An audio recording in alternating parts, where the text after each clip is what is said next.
नमस्कार, मैं हूं विकास और आप देख रहे हैं चौकस भारत। देखिए, कल असम के मुख्यमंत्री पटना आते हैं। हेमंत बिस्वा शर्मा और ऋतुराज सिन्हा के आवास पर प्रेस कॉन्फ्रेंस होता है। मीडिया को संबोधित करते हैं और कहीं न कहीं इंडिया गठबंधन पर तीखा प्रहार करते हुए रहते हैं। उन्होंने कहा कि इंडिया गठबंधन धरती का बोझ है, इनको आने वाले दिन में इसरो के माध्यम से चांद पर भेजने की कोशिश की जाएगी। इस वक्त मैं आरजेडी कार्यालय में मौजूद हूं और आरजेडी प्रवक्ता एजाज अहमद जी मेरे साथ बात करने के मौजूद हैं। सर, हेमंत बिस्वा शर्मा से बहुत बड़ा आरोप लगाया है। उन्होंने कहा कि जो इंडिया गठबंधन के नेताओं हैं वो धरती के बोझ हैं। देखिए, असम के जो मुख्यमंत्री हेमंत बिस्वा शर्मा ये वॉशिंग मशीन से धुले हुए भ्रष्टाचार से सदाचारी हुए नेता हैं और इन पर जो आरोप था चिट फंड घोटाले का, उस मामले से अभी आरोप मुक्त नहीं हुए हैं। भारतीय जनता पार्टी इनको फंसा करके अपने राजनीतिक जाल में रखे हुए है और इनको असम का मुख्यमंत्री बना करके कहीं ना कहीं जो इंडिया गठबंधन के नेतृत्व करता है या इंडिया गठबंधन के नेता हैं उन पर हमला करवाने में इनका इस्तेमाल करते हैं। ये इस्तेमाल हुए चीज़ है, इसलिए इनके संबंध में और ज़्यादा कुछ नहीं कहा जा सकता है। इनको सबसे पहले बताना चाहिए कि क्या ये जो भ्रष्टाचार के मामले से जूझ रहे थे और जब कांग्रेस में थे तो जेल की सलाखों के गेट तक पहुंच चुके थे, एकाएक इनको जो सरेंडर करने के बाद भारतीय जनता पार्टी ने पुरस्कृत किया और इनको असम का मुख्यमंत्री बनाया, क्या उसी के एवज में ये इस तरह का बयान दे रहे हैं, ये स्पष्ट करना चाहिए। और दूसरे ये स्पष्ट करना चाहिए कि असम में जिस तरह से इन्होंने माहौल ख़राब किया है, जिस तरह से असम में लॉ एंड ऑर्डर की स्थिति को पूरी तरह से चौपट कर दिया है और असम जो पहले पर्यटन का एक बड़ा क्षेत्र हुआ करता था, वहाँ पर अब पर्यटक नहीं जाते हैं क्योंकि इन्होंने माहौल ऐसा बना दिया है कि अब वहाँ पर जाने में लोग डरते हैं।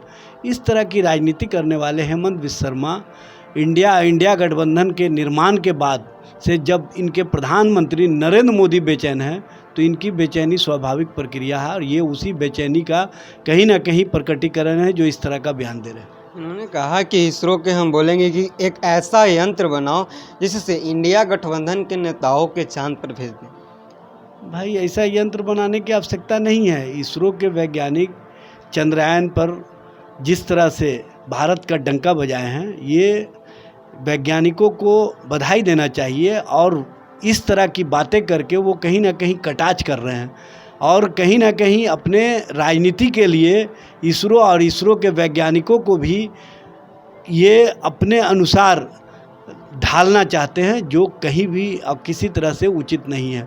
इसरो के वैज्ञानिकों ने जो काम किया है वो इतिहास में दर्ज हो गया है और इन लोगों ने जो काम किया है वो कहीं ना कहीं इतिहास में, और इतिहास जब लिखी जाएगी या देखी जाएगी तो इन लोगों के कामों पर लोग विश्वास नहीं करेंगे और लोग कहेंगे कि इसी तरह के लोग राजनीति में आया करते थे।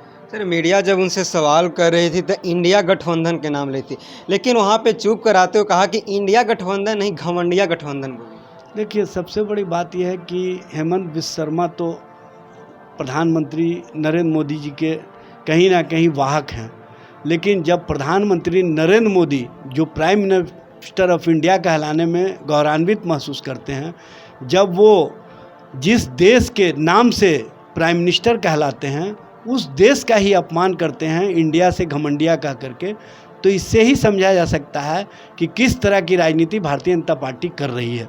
जब प्रधानमंत्री जो प्राइम मिनिस्टर ऑफ इंडिया हैं वो इंडिया को घमंडिया कहते हैं, इंडिया का नाम को जिस तरह से अपमानजनक आपत्तिजनक स्थिति में लेते हैं, ये कहीं से उचित नहीं है। इस तरह की भाषा से प्रधानमंत्री जी को बचना चाहिए और कहीं ना कहीं जो भारतीय जनता पार्टी और भारतीय जनता पार्टी का नेतृत्व है उसको स्पष्टीकरण देना चाहिए कि क्या इंडिया को घमंडिया कहना भारत का अपमान है कि नहीं है। इंडिया को घमंडिया कहना क्या भारत के लोगों के लिए आपत्तिजनक भाषा है कि नहीं, ये स्पष्ट करें। सर, आपसे आखिरी सवाल, आपने असम में लॉ एंड ऑर्डर की बात की, लेकिन वही बीजेपी के कल भी कई नेता, विजय कुमार सिन्हा ने जिस तरह से फतुहा में कांड हुआ लॉ एंड ऑर्डर का, उन्होंने सवाल उठाया। उन्होंने बोला कि बिहार सरकार बालू माफिया और शराब माफिया के गिरोह में बिहार को सौंप चुके हैं। देखिए, भारतीय जनता पार्टी के नेता किस तरह का कृत्य कर रहे हैं ये बताने की आवश्यकता नहीं है।